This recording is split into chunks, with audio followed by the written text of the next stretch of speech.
Hey there nation, and welcome to the show where we help you to play miniatures wargaming on a budget. It is I, Commander Cheapskate, and I'm making this really quick impromptu video because on the Warhammer community webpage we have another release of the Apocrypha Necromunda rules. This time it's called Feast of Heretics. Now this video is actually quite cool because in this Apocrypha Necromunda attachment that they actually sent out for free, you can actually get vehicle rules as well as vehicle crews now for corpse grinder cults, which is really fantastic, and that's exactly what we're talking about in this video. So let's go and talk about it real quick. So in this pamphlet, of course, you can download the rules if you want to and read about the fluff if you want to. I mean, that part is kind of cool, but that's not what we're really here for. We're going to skip the fluff and go directly to the rules. So let's go and talk about exactly what we have here. So it says here, Designer's Commentary, Corpse Grinder Cult Vehicles. Presented below are the rules for Corpse Grinder Cult Vehicle Crew and Vehicle Upgrades, allowing you to recruit the event described in Feast of Heretics. If the arbitrator wishes, these new rules may be included in your campaign, and I'm not sure why you wouldn't, because Corpse Grinder Cults now have their own rules. So we have Corpse Grinder Cult Road Initiates. Those are your vehicle crews now. They cost 35 credits apiece. They have 4+ ballistic skill, 7+ leadership, 6+ cool, 7+ willpower, as well as 8+ intelligence.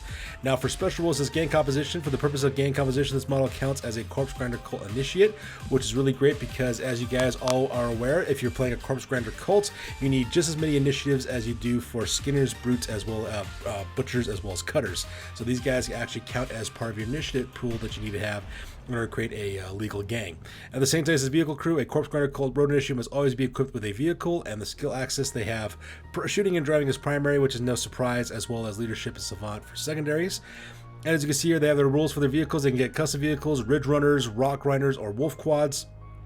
At the same time, they also have auto pistols and stub guns they can take, as well as filter plugs, photo goggles, as well as respirators. So now that we're done talking about that, let's go ahead and talk about what we have here now. So we have Corpse Grinder Cult vehicle upgrades and war gear. The following are only available to the Corpse Grinder Cult vehicles and are all added to their equipment lists. They can take flamers and their weapons, which cost 140 credits, as well as harpoon launchers for 110 credits, and heavy flamers for 195 credits, so that part is kind of cool. And this one is actually quite interesting, so let's talk about this real quick. It says Guild of Coin Ridge Hauler new cargo load. It's called a refrigerated container. It costs 45 credits and is exclusive to the Corpse Grinder Cults. It says when transporting carcasses around the ashways, care must be taken to ensure they do not spoil. The Corpse Guild has adapted Munitorium armor containers to keep their contents fresh, many of which have been liberated by the Corpse Grinder Cults. It says weapon hardpoints. A refrigerator container has 2 weapon hardpoints at the top. Any weapon fitted to these hardpoints gains a crew operating arc all-around traits, so it's just like a Munitorium armor container almost. And we have the Mobile Feast. Friendly Corpse Grinder Cult fighters within 1 inch of a refrigerated container may perform the Gorgeable action, and the fighter feasts upon the contents of the refrigerated container. Roll a d6 on a 3+. The fighter may either remove a flesh wound or recover wound lost earlier in the battle. So that part is really cool as well. We also have some new exclusive upgrades as well. We have the Meat Grinder upgrade for 20 credits. When a vehicle with this upgrade runs over a fighter, that fighter suffers a -2 modifier to the initiative test if being hit. Additionally, increase the AP of any hit suffered as a result of being run over by 1. So very, very deadly right there with the Meat Grinder upgrade. We also have the Feast Table as well for vehicle war gear, costs 60 credit. All 30 Corpse Grinder Cult fighters in 9 inches of a vehicle with a Feast Table may be ruled all failed cool tests, which is kind of cool. And then Grizzly Trophies for 45 credits, which is also exclusive. The vehicle is festooned with the mangled remains of the gang's enemies. If enemy fighters wishes to target this vehicle with a close combat attack, they must first pass a willpower test. If the willpower test is failed, the action is wasted. So it looks like we have some additional protections for close combat attacks for your vehicles as well. Now, here's a thing that's kind of interesting, however, for me though. So it says the Guild of Coin Ridge Hauler comes with a new cargo load called the refrigerator container.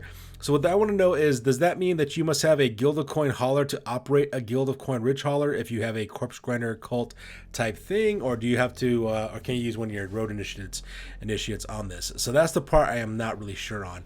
I can see how some arbitrators might say that you need to have a Guild of Coin Hauler to get a Guild of Coin Ridge Hauler, and with these new exclusives on here. However, the way that these rules are written, I could also understand if people also say that no, your vehicle can be operated by a road initiate if you wanted to, because it does says the Corpse Grinder Cults do liberate these for them to drive. So I don't know, it's kind of up to you how you want to deal with that rule. I would highly suggest you talk to your arbitrator to see exactly how they feel about that rule as well. For me, because I follow the rule of cool, I let my Corpse Grinder players, if they wanted to actually take a Guild of Coin Ridge Hauler and have their initiates operated. But that's just me. I would suggest you talk to your arbitrator about that, because it is kind of open to interpretation to see how that actually could work as well.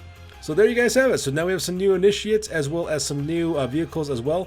There is a scenario called Blood Road if you really want to take a look at that. I'm not going to talk about too much because I'm more focused on the actual rules that are available for this. So what do you guys think? Do you think this is a really cool step? I really like the idea that they have Corpse Grinder called Vehicle Crews now and Vehicle Rules.